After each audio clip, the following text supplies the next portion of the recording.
Bonjour à tous, j'espère que nous allons bien. Moi, je veux bien. Alors, nous nous retrouvons encore sur notre page YouTube. Je suis très heureux de vous rencontrer. Alors, aujourd'hui, je parlerai du mariage entre étrangers.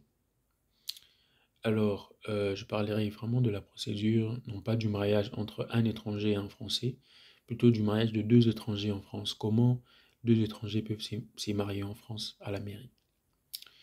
Alors, il y a certains documents qu'on demande, qu'on exige vraiment nécessairement. Ces deux documents à ne jamais oublier, le certificat de célibat et le certificat de coutume. Ces deux documents sont retirés à l'ambassade au fait de chaque pays. Donc, vous dirigez à votre ambassade et vous demandez les certificats de célibat et les certificats de coutume. Ça doit avoir au moins une validité de 3 mois. Et il y a certains documents personnalisés qu'on demande. Dans la plupart des cas, on demande vos deux titres de séjour et on demande le justificatif d'hébergement, mais aussi on demande l'acte de naissance, l'extrait d'acte de naissance. En gros, si vous n'avez que l'acte de naissance, vous devez fournir et le jugement de l'acte de naissance. Quand je dis, c'est pour le deux conjoints.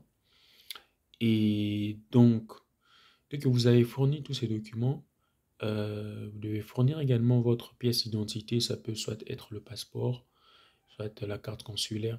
Ça dépend de la carte d'identité qui représente, qui montre réellement que vous avez la nationalité, votre nationalité et tout, étrangère et tout. Et d'habitude, c'est le passeport qu'on exige. Si vous avez la carte consulaire, ça peut passer aussi. Et puis donc, si c'est bon, vous remplissez tous ces documents. Vous allez remplir un formulaire en ligne, ça dépend des mairies.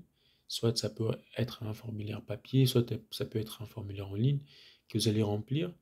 Et après, vous allez fournir le document de vos témoins. Vos témoins doivent fournir euh, deux documents, c'est-à-dire leur pièce d'identité, mais également, voilà, juste leur pièce d'identité et leur numéro de téléphone, leur nom. Le témoin de la femme et de l'homme, c'est bon. La mairie aura un délai pour instruire votre dossier. Normalement, dans l'administration, c'est 2 mois d'instruction du dossier.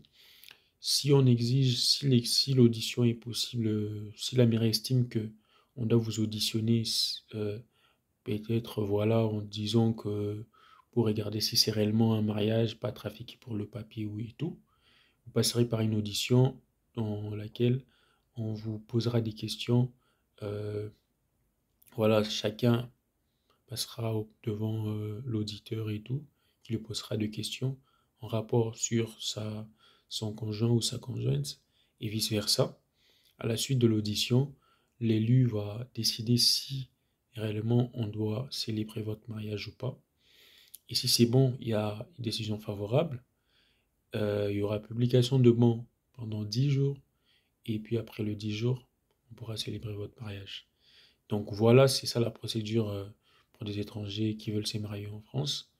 Et pour les mariages mixtes, disons, entre un étranger et un Français, il existe également une procédure. Si vous avez des questions, n'hésitez pas. Je n'hésiterai pas de vous répondre. Je vous remercie et je suis très content de vous retrouver encore sur ma page YouTube. Merci, n'oubliez pas de vous abonner. Merci beaucoup.